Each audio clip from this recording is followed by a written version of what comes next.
Shalom and good day all. This is the Helim29 back again for another anime review. And my goodness, I am so glad I have just finished watching the last episode of this series. So I'm not too sure when this will be scheduled out for this video. So whenever it does come out, I hope you enjoy it. So I'll now begin to move into the main part of the review. And I must admit, I really enjoyed watching the second part of Vinland Saga. And this was really incredible. R- also enjoyed the new opening that we got in this part of the season, as the first opening of the season was more so covering the early years of Thorfinn. This second part of this opening basically covers the last part in regards to this story. And I enjoyed pretty much everything that was given to me. I'm glad I've also read the manga to this, and I also highly recommend that you do pick up the manga to check out for yourself. So, in this, or in these last 12 episodes, we start to see Thorfinn basically as the bodyguard of Prince Canute or Canute. So I'm going to cover what I've written down and also share a little bit more in regards to each episode. I hope you enjoy this. So, in episode 13, Floki had been in the council of his king, being Saywin or Selwyn, as things move back to where Askeladd is making his way out of an ambush. He tries to use Prince Canute to get out of a rough situation as Askeladd finds time to talk with the leader of the ambush, where we, the audience, learn of his backstory and history. In other words, we, the audience, are learning more about Askeladd's backstory and history. And it was really interesting when that was being covered in this time. And I liked how that was done. And we also get to find out a little bit more towards the end, but we'll just stick with where I am right. Stick to where things are written right now. Whilst earlier, Thorfinn responded in shame of Canute's earlier actions. So there was something that the Prince Canute did, and he basically railed him for, well, some of his cowardice and also not being able to speak up because he was just so afraid and so sensitive in, but also knowing how Prince Canute's character, you do actually, in this series, you also do learn how Prince Canute was raised and who actually played a big part in raising him, and that was the character of Ragnar. Askeladd, along with his men, now moving into episode 14, who still have Prince Canute with them, decide to attack a village in the winter, and we see how cruel Askeladd can be when he plunders a village. Now, I'm not going to give any spoilers as to what actually happens. Definitely go check it out for yourself. Moving into episode 15, Floki has reported to the king that Prince Canute has gone missing to where he was last seen around Askeladd's troops. Moving to some of the things that Forkow is doing with his troops, he thinks a little late to the party as to how he could have used the prince better before handing him over. Thorfinn witnesses Canute stand up for his faith, and yes, in this story, Canute's religious faith is actually that of being a Christian, which I'm not afraid to say. Um, but we also get like a discussion of like all the other faiths that are addressed by this, like the faiths of those who are connected to Wales at the time, to how they believe in King Arthur and basically the story around that. We also get um, some of the things to which the Vikings believe and their faith. And I really enjoyed how the creator of this story, as well as how it was executed in the anime, how they shed a balance on all of the faiths that were addressed in this time. So credit to where it's due. Canute stand up for his faith as against that as a as he watches guard over him, and as they pray whilst in the presence of their priests. And moving into episode 16, Thorfinn still remains Canute's guard after the death of his closest friend Ragnar, as we soon also learn that Ragnar was also killed off by, spoiler, I'm not going to say who. You'll have to go check out the manga as well as check out the anime. Soon to start, oh, we soon start to see Askeladd going back to his cruel ways again after encountering a Saxon, whilst trying to give him a bit of a history lesson. As the story continues, Falkow finally catches up to Askeladd's location. Moving into episode 17, Askeladd is caught in a rock and a hard place, with his own inventory wanting to turn on him, in other words, betray him and whatever else, because they've seen Falkow closing in on his location. With Prince Canute, Bjorn has taken Thorfinn and the prince to flee from the situation, leaving Thorfinn without throwing their knives to target those who betrayed Askeladd, leaving Thorfinn to protect Canute in the situation. As we start to meet the halfway point at episode 18, Thorfinn has finally caught up with Askeladd to find out that he's still alive, so he eventually gets up, goes out of his way to find out where Askeladd is. As to now, a fight ensues between Forkow and himself, because he's still got revenge um, on his mind, and he only wants Askeladd to be his kill.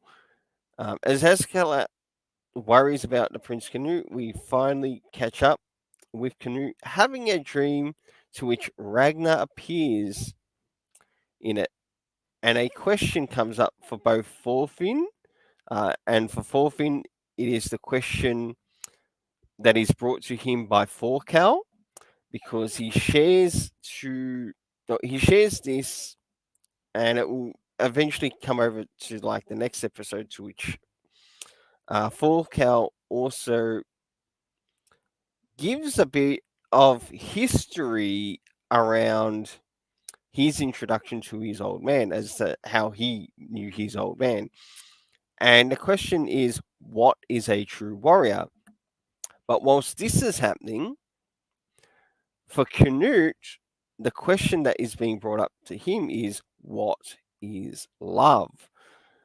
And it's really interesting, like seeing these two things mirror in the same episode, but it's also covered in the manga too.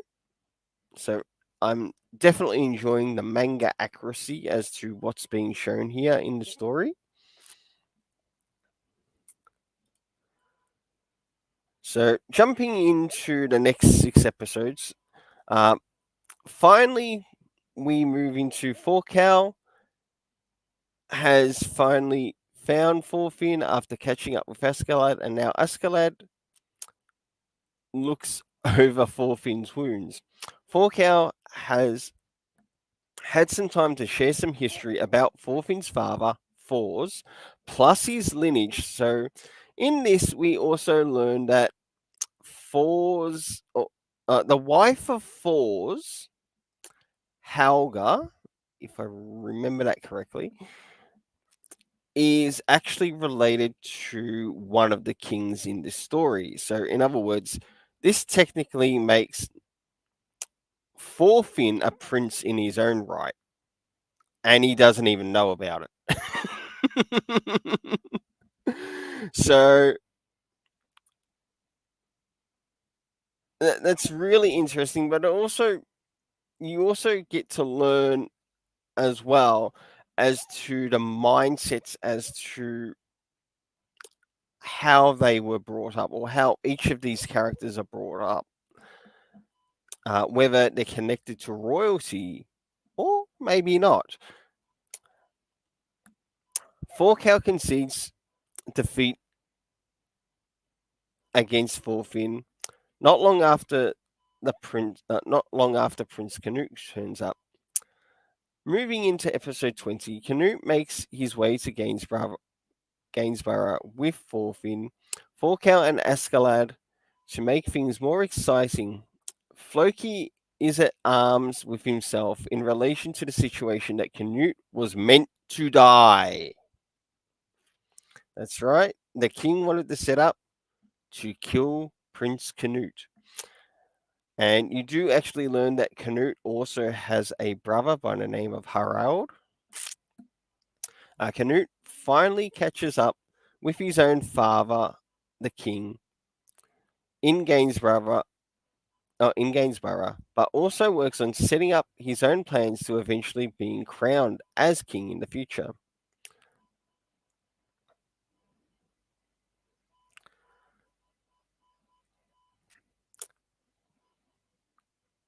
So, moving into episode 21, Canute has made his way to York with Askeladd at his side. Also, with the appearance, also we have the appearance of Leif Erikson, who is looking to help Thorfinn's living family by finding Thorfinn. Askeladd also serves as a bit of a historian as we learn about some of the parts of England in this time. Thorfinn gets an unexpected reunion with Leif Erikson, and I must admit, it was really good seeing that reunion, and it was absolutely fantastic because you slowly start to see Thorfinn come back to his childhood questions in regards to Vinland, and so hence the title of the series being Vinland Saga. Moving into episode 22, Thorfinn finally gets to duel against Askeladd with Canute. Coming to Thorfinn's aid, Askeladd explains why Thorfinn lost in his duel. Again, we enter into more of Askeladd's backstory, learning more about him, his name, and his mother. To which we learn that his mother was a slave to one of the kings of basically the Welsh. And of course, some stuff happens there, and so be it. You'll have to go watch it. Moving into episode 23, Canute has met up with his father, the king, again in a council home, or and asks Askeladd as to where his guard Thorfinn is. With Askeladd somewhat brushing off his answer from Thorfinn being thrown into a jail cell, he gets a visit from Leif Erikson, who hasn't forgotten him. And I must admit, I really enjoyed seeing Leif Erikson reunite once again with Thorfinn. Yes, it does also show in the manga too. Definitely worth it. Definitely worth picking up the manga and definitely worth checking out this anime. Jumping into the last episode, Askeladd brought forth to the king to receive a reward, but also stirs up a bit of controversy between them. And with an ultimatum being loyalty to Canute or to Wales, his homeland. as the old king sees through a lot of his deceptive games, and finally, the unexpected end finally comes to Askeladd subverting Thorfinn's expectations. I'll just leave it at that. And I must admit, these episodes were absolutely incredible. I loved the animation. They definitely grabbed the landscape in an absolutely fantastic way. Um, what more could I say is that it was just beautiful as it is. And not only that, I also hope you enjoy what I'm about to cover in my afterthoughts in relation to these last 12 episodes. So, moving into my afterthoughts, the first 6 episodes of the second part of the first season took a very interesting turn as we learned about Askeladd's past, also how hungry Thorkel can actually be for battle. To add on top of this, it became a time for Canute to grow as a character. That's right, Canute's character did grow in this, and it started not long after the death of Ragnar, um, as he deals with the loss of one of his closest friends called Ragnar, killed by the hands of Askeladd himself. Thorfinn in this time definitely brought to exhaustion on the battlefield when Thorkel sent his troops to go find Canute, to which Thorfinn was defending. And whilst he was defending Canute, he remembered his prize for revenge being Askeladd. So as this was happening as things started to happen on the field, he remembered that he better start to find out what's happening what's happening in relation to Askeladd, and that is where he basically abandons Canute and looks to where Askeladd is. So if there is an opportunity for him to kill him, he's gonna do it.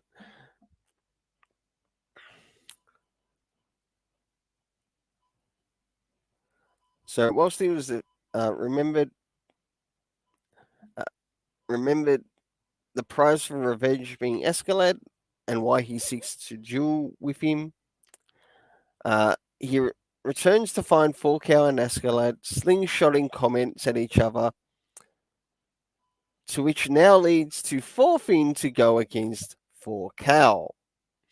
Now that was a really good little event. What happened there? As we move into the last six episodes, we the audience really get to have a look as to who Canute, Askeladd, and Thorfinn descend from, as they all stem from royalty of a sort.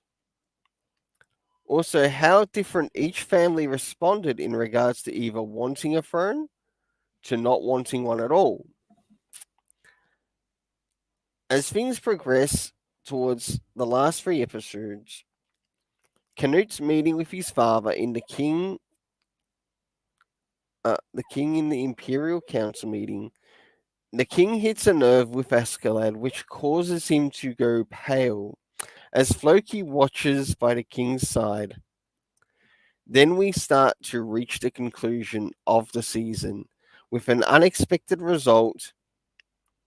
Another thing that stands out in this time of these episodes is Leif Erikson's loyalty and honor to Thorfinn's family. By seeking him out in the south to which he was taken, as he becomes a bit of a beacon of hope for Thorfinn, as it also reflects the same in the manga.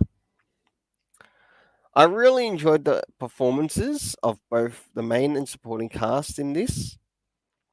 Really enjoyed the animation in relation to the landscapes. I can't wait for season 3. Um, Would it be a perfect adaptation from the manga from the first big arc?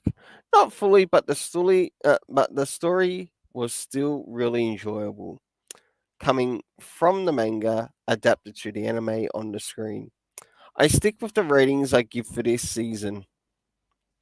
So for the main characters, I give a rating of 8 out of 10. For the supporting characters, I give a 7.5 out of 10. And for the animation, I give an 8 out of 10. And for this story, I give an 8 out of 10. Now, I really hope they nail the second season really well because there's a lot that's going to be happening in the second season.